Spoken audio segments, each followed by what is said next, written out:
All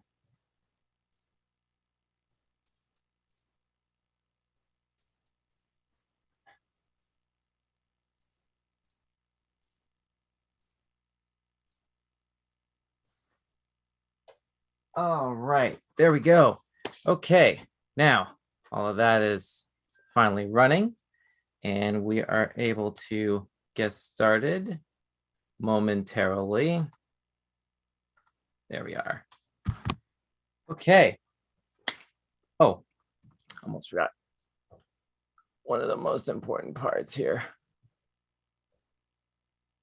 There we are. All right. Okie dokie. Hello, world. My name is Don, and you're watching Showcase for the week ending Sunday, April 17, 2022. Stop the presses. This is our Sunday show, and that means weird headlines and your live chat comments. So good to see you once again at home. And don't forget to hit that like button and subscription bell. And as always, if you're with us live, drop us a line in the live chat, and I might read it off on the air.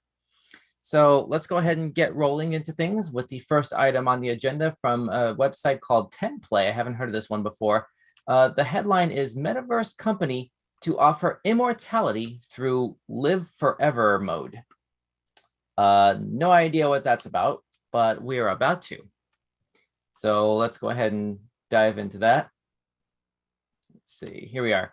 So Somnium Space is developing technology where you'll be able to interact with loved ones after they die. Ooh, that's creepy. And by the way, like all of our sources for our headlines tonight are going to be posted after the live stream. We've already put up the sources from the trailer show on Friday. And the podcast version of last Sunday's headline show is up wherever podcasts or wherever you get your podcasts. And this one's going to be up later in the week. So I forgot to do that little bit of housekeeping in the beginning intro. But anyway, Somnium Space. When CEO and founder of Somnium Space, Arthur Sychov, S-Y-C-H-O-V, I don't know how to pronounce that, Artur Sychov, was diagnosed with an aggressive form of cancer, he began to wonder if there was some way in which his children might be able to chat with him after he was gone. He told Vice, quote, "It kind of hit me that the time I had with him was limited. Literally, if I die and I have this data collected, people can come, or my kids, they can come in and they can have a conversation with my avatar, with my movements, with my voice. You will meet the person, and you would maybe for the first 10 minutes while talking to that person, you would not know that it's actually AI. That's the goal," end quote.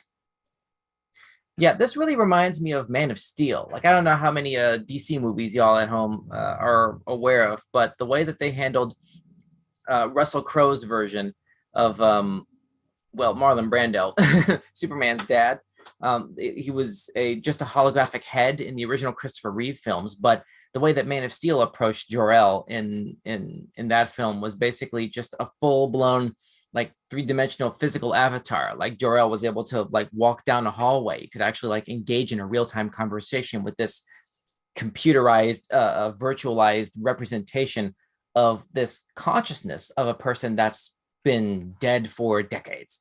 So, I mean, it's fascinating on some level to see this be yet another example of Hollywood sort of being uniquely sort of foreshadowing of what real world technology is capable of. Moving on here, live forever would be an avatar that moves, talks, and sounds just like you. Basically, it would continue to be you long after you die, which means family and friends could still interact with you. Sychov feels that this kind of innovation for the metaverse around the human experience is worth investing in. He said, quote, "They think that it's about selling NFTs and brands selling their stuff, but it's not about that. It's much deeper," end quote. And unlike Facebook, now known as Meta, Somnium Space doesn't make money by selling people's data to advertisers. The virtual reality concept will require a concerning amount of data for it to work. He also says, quote, "That's why Facebook is so scary. It's scary to have Facebook as the leading metaverse. We are a decentralized world. We don't want to know your name. We don't care about who you are," end quote. And it's worth noting that this is basically paraphrased from a full article from Vice. They put the link in the description at the bottom there too. I mean, God, the personal security implications of something like this are clear. And this really creeps me out, quite frankly. You know, it's cool to have, you know, virtual reality technology, and it's fascinating to think of the positive applications, you know, in terms of things like medical diagnoses or finding cures for finding cures for degenerative, debilitating diseases, you know, there's a lot of positive applications, but this is one of those things that really sort of reminds me of this great line that Jeff Goldblum had in the first Jurassic Park movie. I made reference to this, I think, this past Friday when we covered the Jurassic World 3 trailer, the Dominion trailer.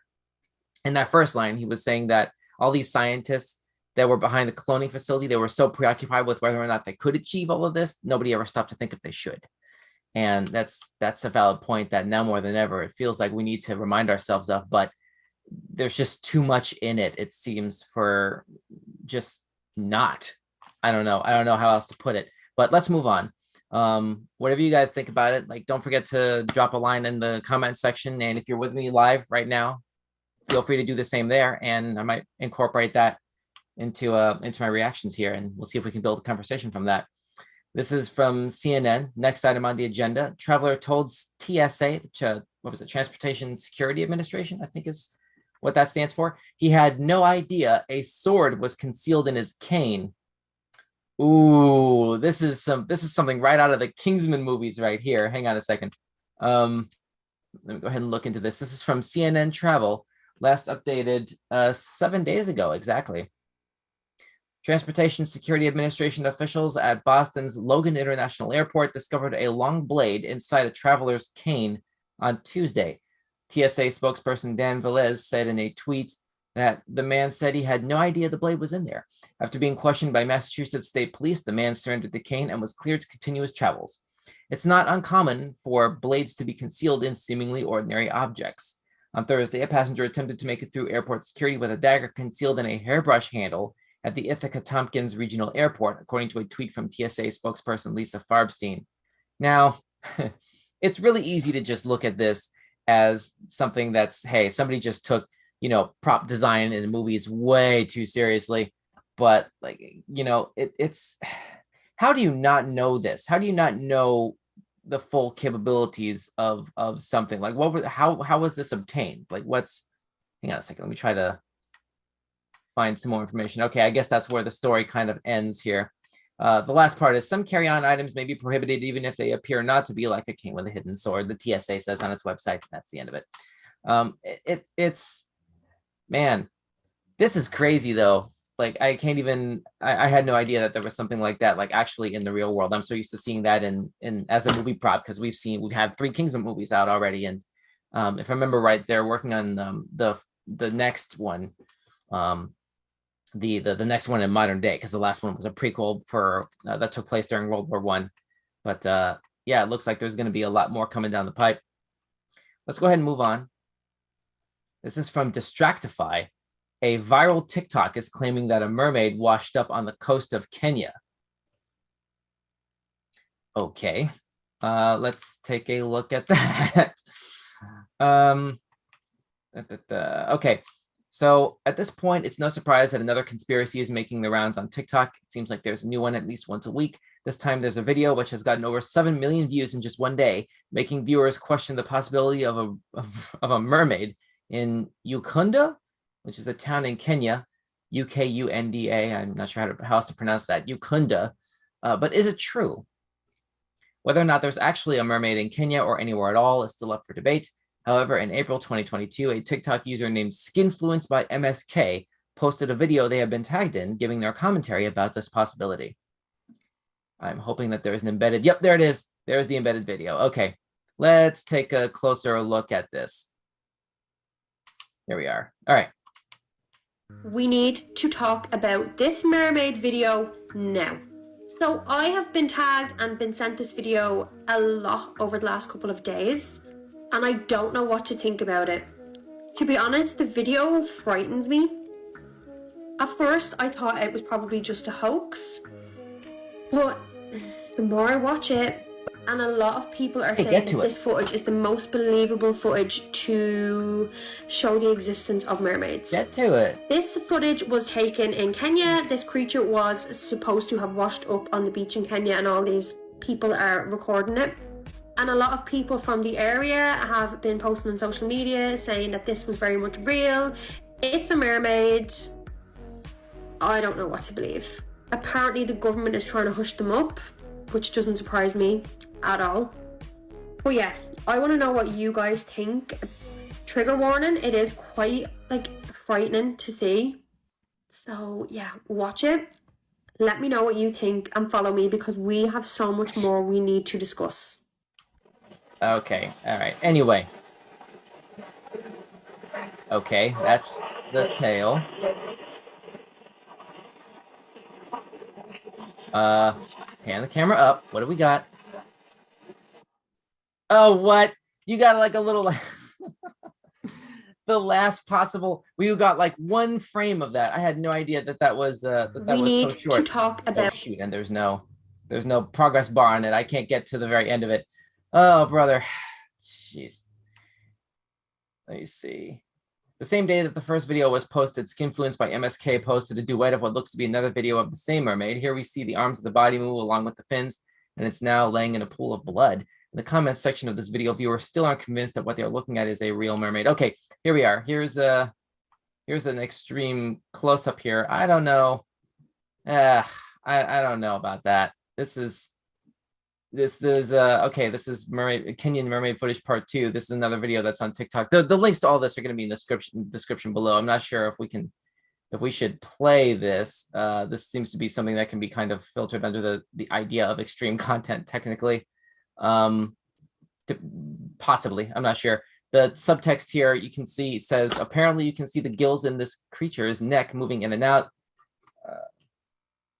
Oh boy. In one comment, a user points out they can hear gagging. To them and others, it looks like a child in a huge fish's mouth. Some comments point out they see a fish's head around a person's waist, and all this is a video of an unfortunate accident where a child was almost eaten alive.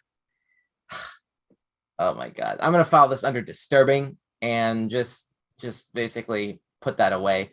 Those of you who are like able to stomach the full link, let us know in the comments, like if that's what do you think, if that's real. I don't think that's real. My first indicator is just basically, first of all, how much time was spent sort of in the setup to the piece. You know, like that was way too much time and effort, you know, trying to convince us that this was real and there was some sort of a conspiracy of some kind. I don't know. It kind of reeks to me, but I don't know. What do you think? Drop a comment in the description and let us know. This is from UPI. Blind driver breaks speed record in New Mexico. Okay. Let's see. Okay. A race car driver who was blinded in an accident 10 years ago broke a Guinness World Record by driving a customized cat at a speed of 211 miles per hour. I think that was a typo. Customized car. I don't think this person would break a land speed record to the point of winding up in Guinness by driving construction equipment. Like, I don't know. I don't think that's the sort of thing that's possible necessarily.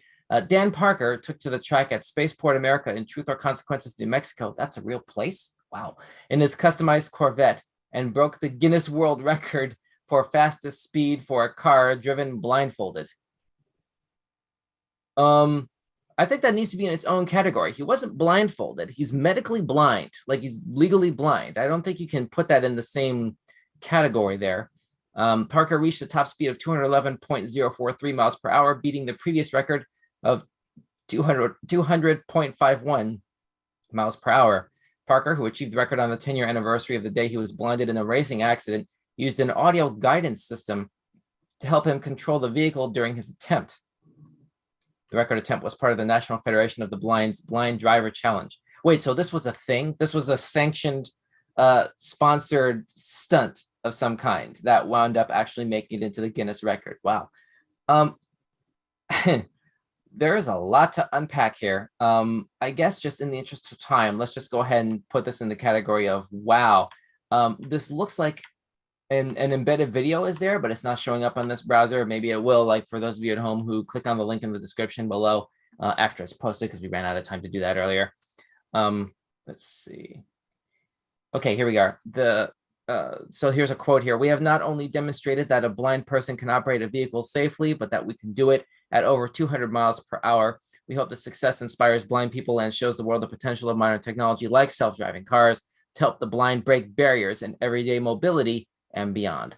Yeah, but see, when you get into these kinds of conversations about the potential impacts, the potential positive societal and cultural impacts of more autonomous technology, self-driving technology, especially self-driving technology, it's really easy to sort of sweep under the rug or just deliberately sidestep the risks that are involved with having self-driving technology on the road more and more, especially in cases where the driver has no choice but to use self-driving because for one reason or another, they can't be in control behind the wheel completely on their own. They're going to need some kind of electronic assistance.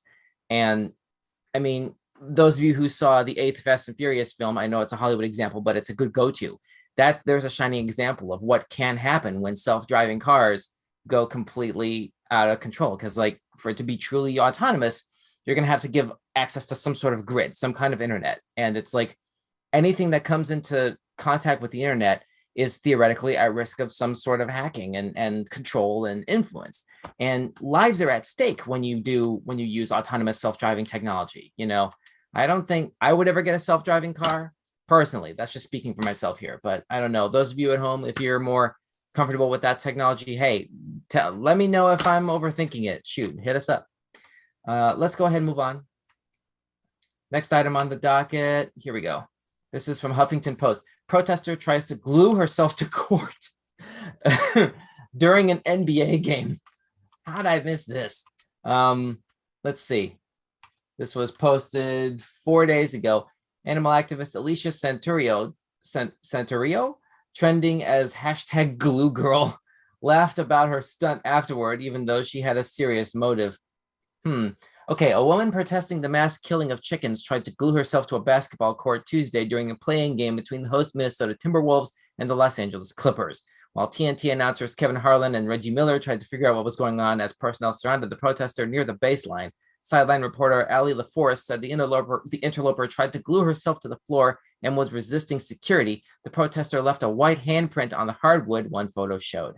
The animal rights group Direct Action Everywhere confirmed the motive in a news release identifying the activist as Alicia Santorio. Santorio wrote a t-shirt saying Glenn Taylor roasted animals alive to protest the mass killing of chickens amid an avian flu outbreak on Timberwolves owner Glenn Taylor's Iowa egg farm, according to a release. That's why she was at that game. The group alleged the suffocation method used to kill the birds was inhumane and against state law. Wow. There's a video here. Oh, it's an embedded Twitter video. Yeah, it's not showing up in here, unfortunately. Let me see if I can. Here's a Twitter link. You can try and open that up in a different tab and see if that pulls it in okay. It might not work, but it's worth a shot. Let me see here. Okay, there you go. It's working here. All right, here's the Twitter version. Fallen, a arena worker has fallen at the other end, and you can see right now. Not sure if she fainted or fell. But wait a minute, let me rewind that again. Hang on one second. Somebody has fallen, a arena worker has fallen at the other end, and you can see right now. They think she's staff. Sure yeah, no, that ain't staff. But they are assisting her. And out she goes. You know, I say it's an arena worker. It may have been somebody else. Yeah, no, I don't know. This is going to go on from there. Wow, 750,000 views in the last week on Twitter. Okay, well, there are better ways to advocate animal rights than doing that. There are. You can make the argument for that. I wouldn't have done that necessarily, but in fact, I know I wouldn't have done that. But that's just me.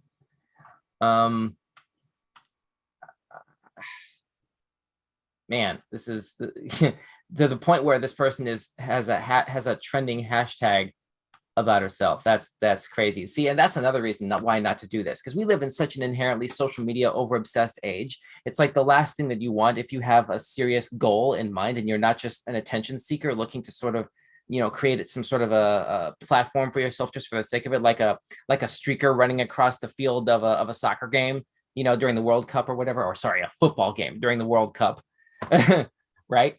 It's like you don't want to overshadow your cause. You don't want to basically distract from your own message. And by doing stunts like this, you know, in a venue like that, yeah, you're getting more eyeballs, but it's so easy to lose sight of what the point of you even being there is. And you're risking arrest, you're risking like all sorts of mess on the heels of that, you know. Yeah, that's a shaking my head moment right there, I gotta say, at least for me personally. Let's move on to the next topic. Let's see. Whoops. Sorry, one moment. Oh, sorry. We have some comments right now on YouTube. Thanks so much for joining us live via our YouTube channel right now. We have a couple comments. One person says, not much of a view of the creature in that video. She talked too much and gave us practically nothing. Looked mighty fake to me. Yeah, thank you. And then this is, I guess, in reference to the second video, speed driving while blind. Why? Yeah, thank you. It's one of those things that's like, okay, you want to be a positive example for the community, you know, the disabled, that facet of the larger disabled community, but it's, I don't know that was necessary, but you know, anyway, all right, let's move on. Next item on the docket is from UPI. Driverless car, naturally, driverless car pulled over by police in San Francisco. I was literally just talking about this like 5-10 minutes ago here. An unusual traffic stop was caught on camera in San Francisco when police pulled over a car that turned out to be completely unoccupied. The San Francisco Police Department confirmed officers stopped the vehicle in the Richmond district when it was observed driving after dark without its headlights activated. A video captured by a witness shows officers approaching the car after it pulled over and expressing surprise to find it empty. This is an embedded YouTube video attached here. Let me see if I can play this for us really quickly. We are getting new details about a viral video showing a self-driving car taking off after being pulled over. KTV's Christian Captain. Wow, wow, it really did look routine traffic stop for driving without headlights at night. Yeah, it may have started out as a routine traffic stop, but when the officer got to that vehicle, looked inside and saw that there was nobody there, that routine traffic stop took a very strange turn. Ain't nobody in it. San Francisco police confirmed the unusual traffic stop happened April 1st on Clement Street in San Francisco's Richmond district. Initially, an officer looked inside the Cruise self-driving vehicle and saw there was no one inside. After reaching for the door, he began walking back to his patrol car. At that point, the car begins to drive away through an intersection before stopping again and remaining on scene. Officers initially pulled the self-driving Cruise car over for not having its headlights on while driving after 10 p.m. Can the Cruise vehicle pick up on emergency lights and sirens from our vehicles? Yes, Floyd, a Cruise AV can. Each Cruise vehicle is uniquely designed to react to first responders. Cruise has a YouTube video instructing first responders how to approach and interact with driverless cars. But once the Cruise AV is stopped, how does a first responder know that it won't drive away? When a first responder arrives, they should immediately contact the Cruise Critical Response Line. A police source confirms the officer seen interacting with the vehicle called the number provided by Cruise, as well as seeing if he could turn the headlights on himself. In an email, Cruise confirms the vehicle is part of its driverless ride-hail service, which only operates at night between 10 p.m. and 5 a.m. The headlights, the company says, were off due to a human error, and Cruise said, okay. Oh wait, last part. As the issue has been fixed. Cruise. Yeah. Okay. Let's stop it there. You know, that's another thing. Your business is set up in a way that you can sort of see the purpose behind it. You know, this is San Francisco. It's a service that's designed to sort of like help people navigate the roads safely. You know, let's say after a long night of like partying or at the bar or something, it's to keep potential inebriated driving risks off the road by having an extra source of transportation accessible quickly to make sure that the roads remain safe from, like, you know, impaired driving. Yes, I get it. 100%. Holy crap. It just, this is a case study though of like, you know, thank goodness when the car, you'll notice, let me go ahead and rewind the, well, actually I don't have to rewind it. Actually, y'all saw it already. The vehicle, when it started driving again, you can see that it crossed through a whole intersection that luckily it had the green light. The autonomous car that was driving away, it had the right of way in that moment.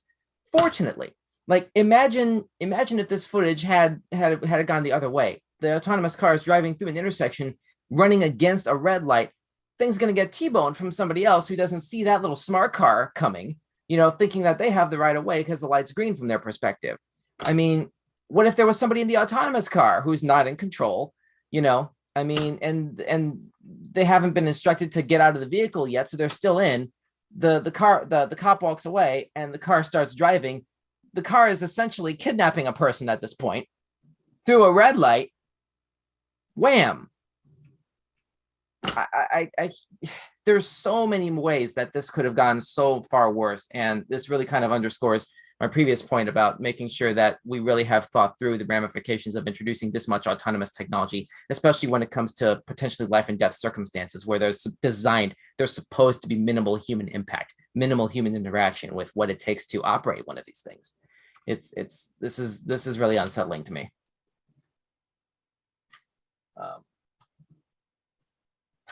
There's a comment. I wonder who they wrote the ticket to, the car company. I mean, it stands to reason. I mean, well, we don't know, or at least I didn't know. I was trying to move on. Like, they may have mentioned that in the rest of the story, but we'll have the link in the description down below at the end of this video. After this video has wrapped, I can go back in and put it in there as well. So if you want to look into this any further, like, feel free, after liking and subscribing, of course. Here we go. So next item is from Huffington Post. We're about halfway through here. Hungry Javelina gets stuck in car, goes for a ride in Arizona. What is a Javelina? What or Javelina? Is that sounds like a brand of some sort, honestly. Either a brand or like an Olympic sport tool, like a javelin, just with an extra vowel at the end. Like, I don't know what that is. I'm guessing it's a relative of the pig family, judging by this picture. Yeah, the pig-like creature jumped in to get a bag of Cheetos, only to be trapped when the hatch closed.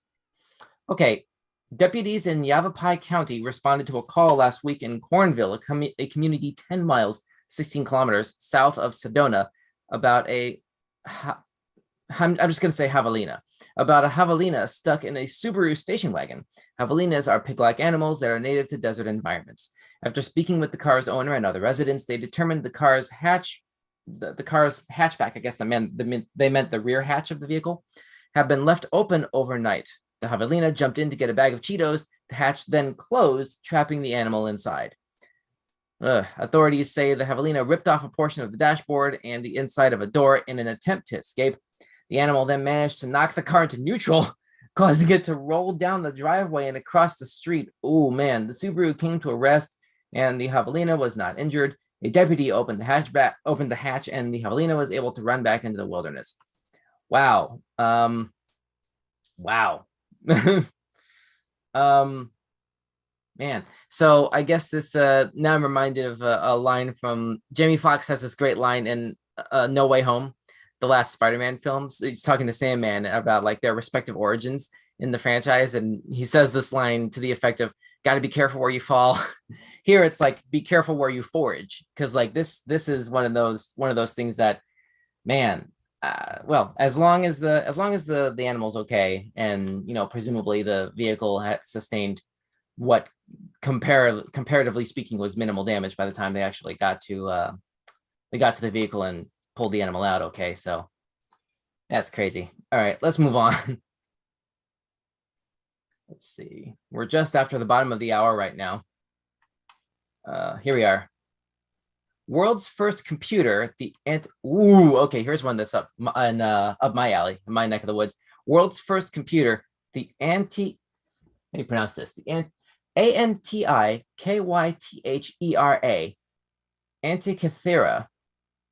Antikythera? The Antikythera Mechanism started up in 178 BC. Wow. Okay. Wow. So you're dealing with technology that's claims to be older, like predates the year 0. Like that right there. Let's just start there. What does this pop up? Get out of my face, please. Weirdo. The mysterious Antikythera mechanism, thought by some to be the world's first computer. Yep, that's this thing right here. I guess you could say that might be like a primitive sort of hard drive type of thing. Later, get out of my face. This website is popping up some weird little pop-ups there. Yeah, that looks like a hard drive. What looks like sort of like mechanisms for like what might be a spinning plate sort of thing, like a very, very primitive hard drive of some kind. Let's see, it's a reconstruction made in the 70s, but if it uses that same sort of like mechanism structure, like the gears, you can see like the teeth, finely ground teeth in the internal gears of it. Oh, we have somebody new in the room here. Hang on one second. Hey, Raina, can you hear me? Uh-oh, hang on. We're connecting her audio right now. There you are. Hey, Raina, looking good. How you doing tonight? Good. Good. Cool. Can you fix the orientation on your? There we go. Cool. There we go. Turn it this way. I have to turn it this way. Uh-oh. One second. All right. Technical difficulties, ladies and gentlemen. Please stand by. There we are. There we are. Welcome. So you look really nice today. How are you feeling? What's going on? I'm feeling okay. Currently getting ready to, I'm basically ready now, but getting ready to head out to dinner for my cousin's 25th birthday. Ooh, nice. Soon. Well, let's make sure you have lots of interesting talking points for that conversation over Right. dinner then. Right? Yes, I'll definitely leave here with always with weird news, always. There you go. Cool.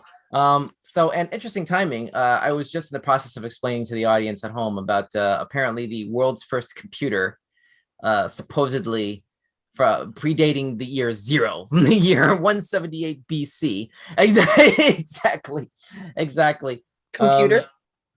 Or a reasonable facsimile. It says, this is from livescience.com. The mysterious Antikythera mechanism, Antikythera, thought by some to be the world's first computer, was first started up on December 22nd, 178 BC, archaeologists have now found.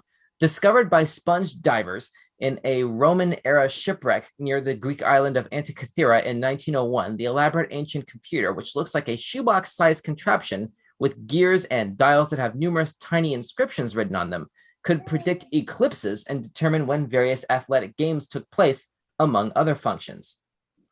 Wow. I definitely want to see a photo. This is the photo. Uh-oh. Wait a minute. Are you able to see this? There right we now? go. I see it now. Okay. So this is a reconstruction that was made in the 70s. This isn't the real thing, but I mean, I just can't help but wonder, like, will you, like, can you tweet with this? Like, can you at least, will it run Crisis? That's what I gotta wonder as a gamer. You know what I mean? Right. This is all dumb jokes. I know. Yes. But I wonder what does it do? What are its functions? well, the story was talking about how like the original computer could be used to sort of calculate computer. We're going to call it that here. It was used to calculate something to do with astronomy.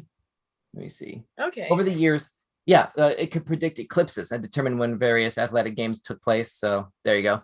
Over the years, researchers have painstakingly pieced together the many fragments to figure out how it was created and how it would have been used 2,000 or so years ago. A team of scientists have determined that turn-on date, detailing their findings online March 28 in an online journal where research can be uploaded before peer review. However, scientists not affiliated with the study cast doubt on this claim, telling Live Science the start date was probably in 204 BC. Okay, so they were off by a few years. Nobody's disputing, at least in this item, whether or not this is true. They're putting that in a museum, right? Yeah, this is let's see. It doesn't say where this. What museum has it, or it just said the context under the picture says the 1970s reconstruction was designed by and that's it. It doesn't say where this photo was taking place, so I'm not sure here. But extra googling will probably bring that up. Those of you who might be interested in this, look it up. Antikythera Mechanism. There's the word on screen for you. Antikythera. So there you go. That That's is definitely something to look into interesting. there. Yeah, I might have to look that up later. Anyway, let's move on. Let's see. Try to get a few more topics in before the top of the hour. We have about 20 minutes left here, give or take. I'm so late. Did you explain the baby situation already? I did not. Yeah, you want to go ahead and tell the audience? I wasn't sure you'd be able to make it, so I figured it wouldn't do any good to Right. but go ahead. So I'm also babysitting. So I have my godsons with me today, but they're much smaller than my actual children. So there's like, yes, babies are napping, babies are crawling. It's just baby life here. Okay. So it sounds like I'm diaper changing today. I haven't diaper changed in 9 years. So wow. So so it doesn't sound like you need a Paramount Plus subscription at this point. You have like a full like Rugrats remake happening right now, is what it sounds like, if I understand. Yeah. 100%. So if you hear a baby in the background, everybody, or babies, this is the case today. Yeah. Noted. Let's see if we can move through this as quickly as possible. Maybe we can, if we get to the bottom of this or the top of this feed here with topics, maybe we can shut down a little bit early. Let's see. This is again from Huffington Post. Uh-oh. Raina, I lost your camera. Oh, well, I guess it's probably the baby's needing something anyway. It's okay. She's still in the room. I can still see that she's still in the room. We'll get her back in momentarily, hopefully. Moving on. Next topic is from Huffington Post. Scientists figure out how vampire bats got a taste for blood. Wow. Okay. Let's see. They compared the genome of common vampire bats to 26 other bat species and identified 13 genes that are missing or no longer work in vampire bats. Over the years, those gene tweaks help them adapt to a blood diet rich in iron and protein, but with minimal fats or carbohydrates, the researchers reported Friday in the journal Science Advances. The bats live in South and Central America and are basically living Draculas. Wow. About 3 inches long with a wingspan of 7 inches, the bats bite and then lap up blood from livestock or other animals at night. Wow. Okay. So, Raina, your thoughts on vampire bats? You know what's crazy? I've never thought about why they like suck blood or need blood or whatever. I've never thought about that, but I also kind of thought it was a myth. I don't know where that came from. I thought it was like some type of like weird myth that somehow vampires and bats that are vampires, bats want to suck blood or whatever the case and all this stuff. But I don't know. I thought it was a myth. I didn't know that. Maybe that combined with some apparently defunct genes of some kind. I don't know, like what else to really sort of like write that off as. Let me see.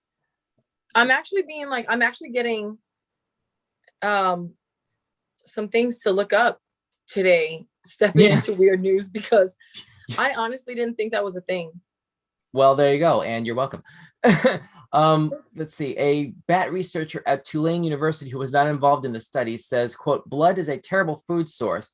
Hannah Kim Frank is her name. It's totally bizarre and amazing that vampire bats can survive on blood. They are really weird, even among bats, end quote. So and then skipping ahead a little bit in the story, with such a low-calorie diet, vampire bats can't go long without a meal. In a pinch, well-fed ones will regurgitate their food to share with a starving neighbor. They seem to keep track of who has helped them in the past, noting that vampire bats have complex social relationships. Wow, that's above and beyond like what we've heard of like birds doing with their young, like, regurgitating. Sorry, enjoy your meal, those of you who are having Sunday dinner right now. So right. And usually I'm not grossed out, but something about this is like weirding me out. It's like, okay, let's probably move on from this. Y'all get the gist of it. That's pretty crazy. I'm going to look that up. That's wild. I need to see this in action. I'm probably going to like watch it. Not while you're eating dinner with your friend at her birthday party. That's not. I know. I'm going to find it and watch it, because this reminds me. There's I like weird stuff like this. But I want to see this. I need to look up something about bats and like watch it happen. There's these things, and I forgot what it's called. They're like, there was this one animal thing that I was watching, and there's these things that like they get into another animal's body, and then they like parasite, and they control your brain. And I heard about that. like the animal is like paralyzed. It's well aware, it's fully aware that it's alive and in a certain space, but has no control. It's no longer in control of its body. It's just there. Body is paralyzed, brain is operating until like it dies, and the parasite like makes a home inside of the animal, and then it like has babies in there and like lays eggs and stuff inside of the animals, and then the babies come out of it. It's like the weirdest thing I ever seen. It was so crazy. I've actually heard of that. I don't know if we're thinking of the same thing, but there's this thing called the cordyceps fungus. It's the main plot point of the video game series Last of Us on PlayStation 4. That's what it's a real fungus that was it's explained in the game franchise as a mutation of the cordyceps fungus, but it's actually it's able to control and influence insects like ants. I've seen a lot of stuff about the cordyceps fungus in connection with ants in particular. But in the games, there's a crazy mutation that affects humans and has that exact same effect about how you're alive, but not really. You're aware, but not really. And you're not in control of your actions at all. Like you're almost like an autonomous vehicle that starts driving away when you get pulled over by the police. I watched it happen in this documentary. It was like so gross and crazy and freaky weird. Mm-hmm. It was awesome though. Yeah, it's insane. We have a comment on Instagram. I think Don and I have the same pair of glasses. I guess, great minds shop alike, I guess. I don't know what to say. Did you have good taste in glasses, sir? Let's move on. Next item on the docket. This is from The Mirror, which is a UK-based publication we have sourced from a few times in the past. Brain Machine Telescope. Brain Machine. Oh no, here we go. More brain-related stuff. Could detect radio signals from ancient aliens by 2030. Okay, so we have 8 years of humans being alone in the universe left. Enjoy them while you can. Is the takeaway from that particular headline's wording. Here we go. A brand new brain-powered telescope could hear distant radio signals originating from alien civilizations as soon as 2030. A giant radio telescope will soon begin scanning the night sky for alien signals, and it will be powered by a prototype brain. The Square Kilometer Array, SKA, will boast a massive 197 dishes and 130,000 antennas located across South Africa and Australia. It is designed to pick up radio signals, both natural and alien-made, that current telescopes cannot detect. Construction began last year ahead of its 2025 opening, and researchers are developing the software needed to power it. So yeah, that's why they're putting the timeline that far out in the future. Okay, so let's go ahead and examine the premise of this article. Raina, where are you at with are we alone in the universe? Let's start there. Do you believe in aliens? We're not. I believe there was life in the universe before we were here, but that's neither here nor there. Super deep subject, but no, we're not alone here at all. So do you think it's worth contacting aliens with technology like this, or do you think we're inviting our own destruction? Leave them alone. Leave them alone. I think human nature is to discover things, and we have a thing about just not letting things be, whether it be animals, flowers, or even air. And I think that there's no need to. I don't even want to know the chaos that involves. I don't even want to think about the chaos that I think that involves, but I think some things need to be left alone without human influence or discovery. So let sleeping extraterrestrial life forms lie, I think is the vibe that I'm getting from you here. Did you ever see this Jodie Foster film from the 90s called Contact? I feel like I have. That sounds familiar.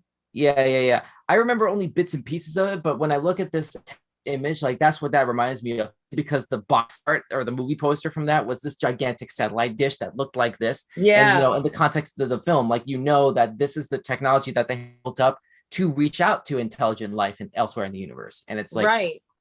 Yeah, I mean, don't we have problems here on Earth to deal with first? It's didn't Michael Jackson, for all that he did, you can debate that, didn't he tell us to start with the man in the mirror? You know what I'm saying?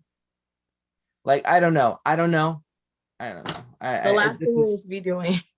Sorry? We need to work on ourselves. Okay. No, the last thing, exactly that. Yeah, I don't believe that there's any reason. I don't know why there's still this fixation on, probably because it's kind of the one things that humans haven't been able to really get their hands on. There's still a fixation about it because it hasn't really been able to be touched and figured out. It's still a conspiracy theory. There's still a bunch of conspiracy theories, and it's not been quite figured out yet. And well, you know, like I said, human nature, we just have this thing about discovery and opening up Pandora's box, and it's like, a lot of stuff. When the Large Hadron Collider was put out like 10 years ago, something basically 10, 15 years ago, something like that, there were a lot of dissenting voices that were really sort of anxious about that too. Like if you're the process, the means by which you're trying to investigate and discover the God particle could wind up resulting in a runaway chain reaction of atomic fusion or something that could wind up destroying the planet or something. So it's one of those, going back to your comment about Pandora's box, the unforeseen consequences of human scientific exploration. Yep. What? Every time, almost every time with different stuff. So yeah, this is bizarre.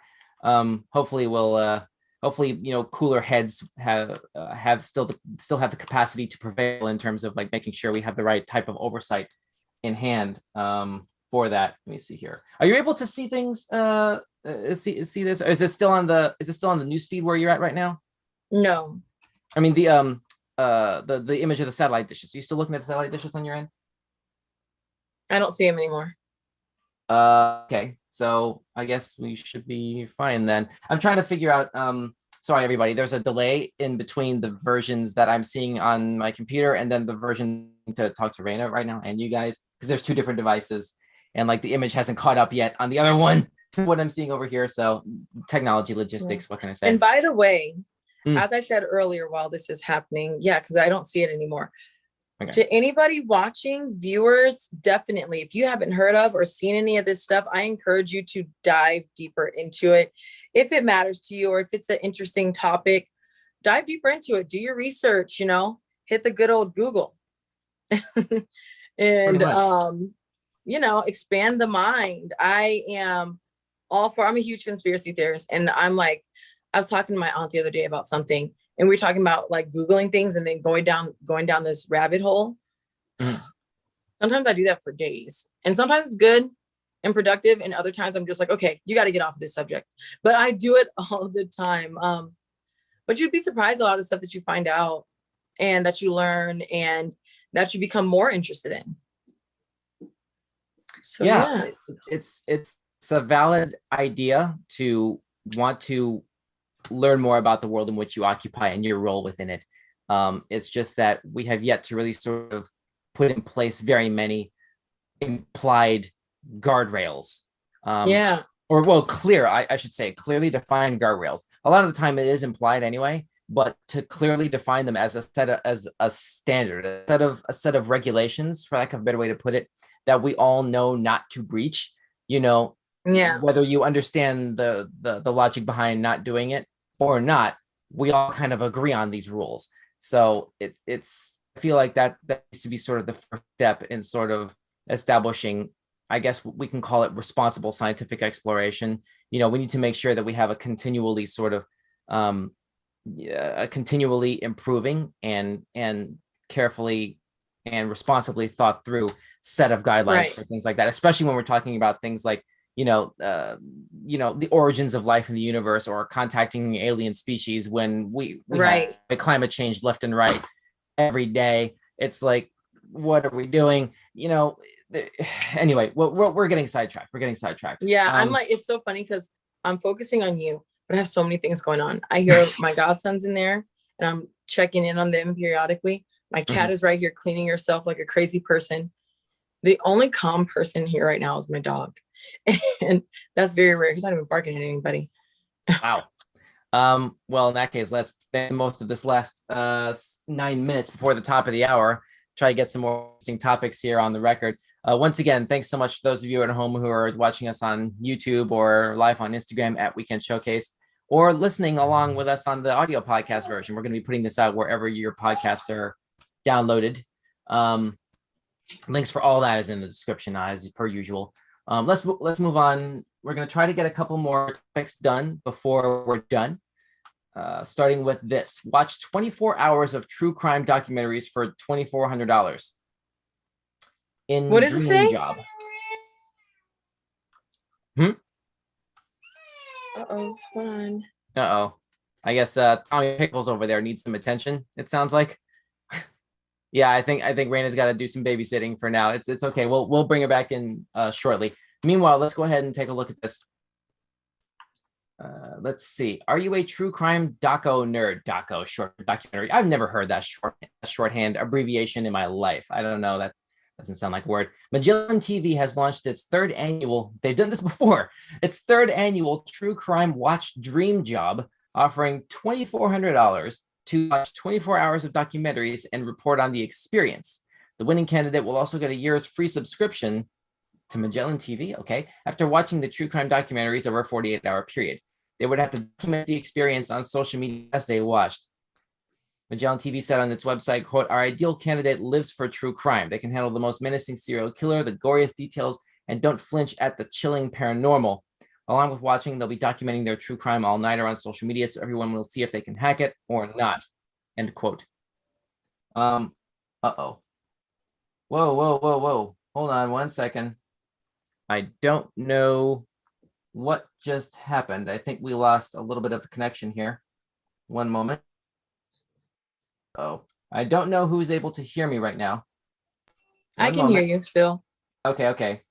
Hang on. My master computer is reconnecting to the room right now. Okay. There we are. Okay, I think we're back up again. There we go.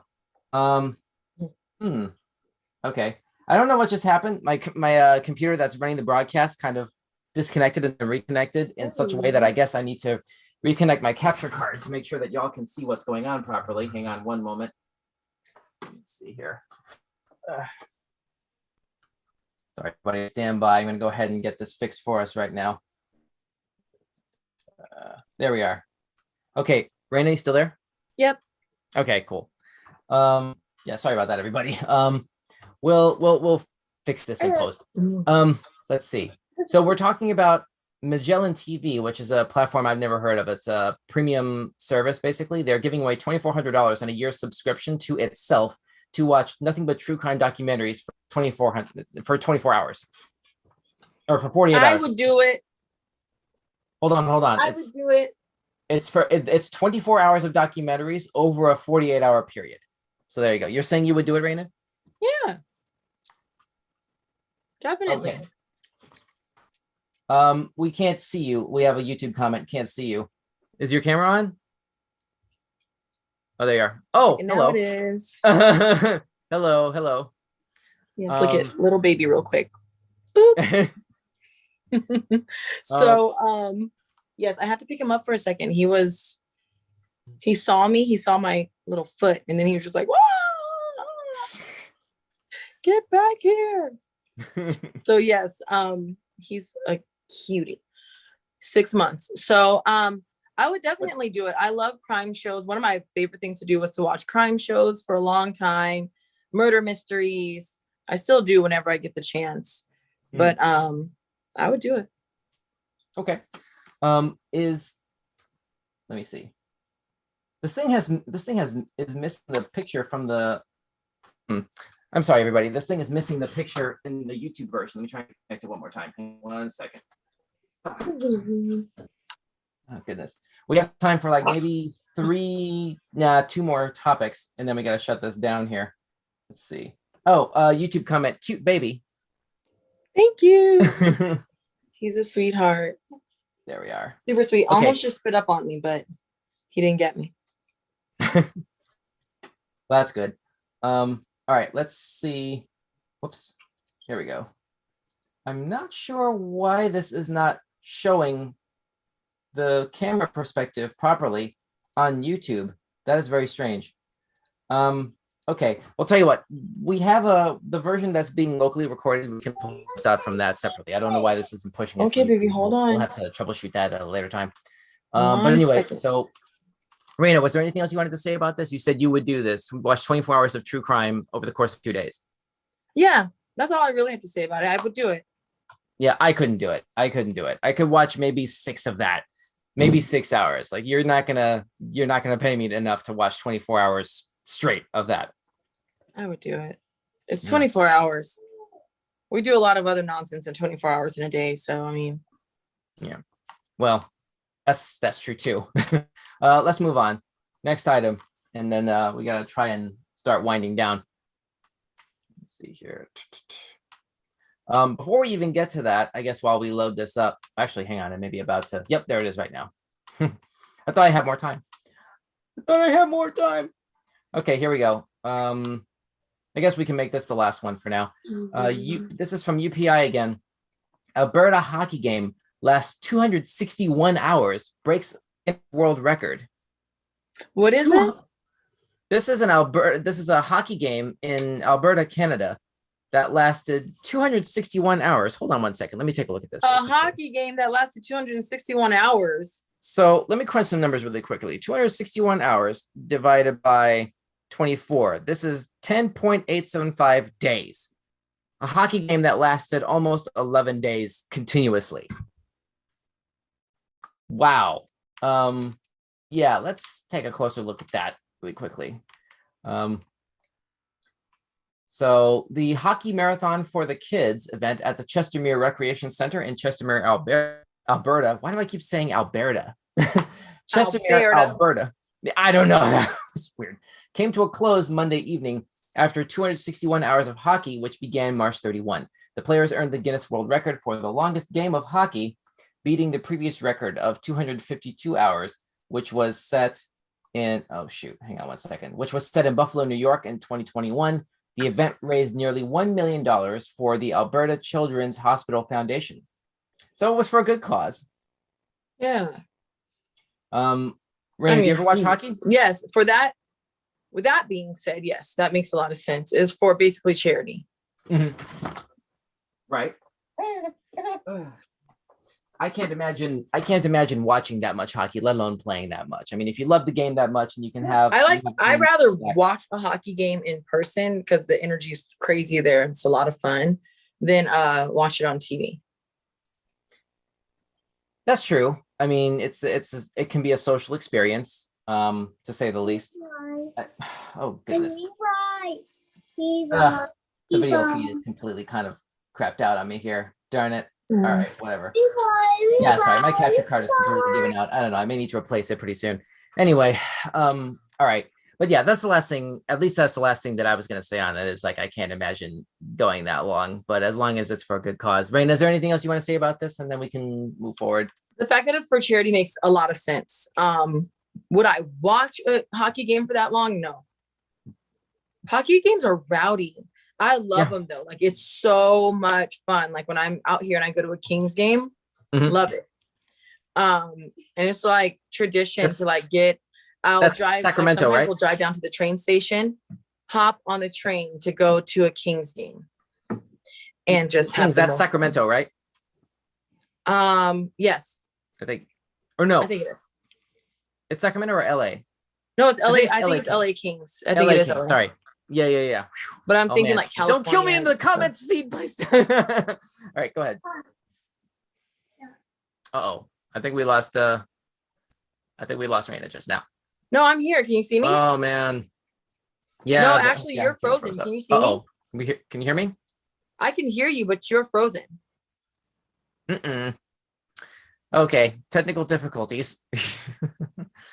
All right. Well, we may need to come back to, well, we'll have to file this away, unfortunately, as something else to have to figure out how to do a standalone thing for, because it's hard to be able to get a strong connection for her right now, unfortunately. Yeah, I don't know what's going on with my connection, but can you hear me? Shoot. I can hear you, but you're just frozen. That's right now. Okay, I don't know who can hear me right now, but okay, Raina, I see you right now. Can you hear me? Yes, I can hear you, but I can't see you. Okay. I can't hear you. So You can't hear me? Yeah, no. That's wow. This whole thing is completely going nuts right now. Wow. All right. Well, you know what? Let's go ahead and wind this down. This is kind of the top of the hour anyway. We got to shut this down. We have some stuff to troubleshoot. Much apologies to everybody at home. I don't know who can hear me right now. Deepest but, apologies. Don't do that. Oh boy. No. Yeah, this is a bit of a mess. All right. Well, thanks so much for tuning in. Those of you who were able to catch us live. And don't forget to like and subscribe. Hopefully by Friday, we'll get things up and running again properly. And don't forget, we'll also be putting out the audio version of what we can salvage from this on all our major podcast platforms. And check us out on TikTok as well at Weekend Showcase. Thanks so much for tuning in. And Raina, thank you for joining us as well. Thank you. I'm sorry for being... Everybody have a great week. Be safe and showcase you later. Good night. Bye.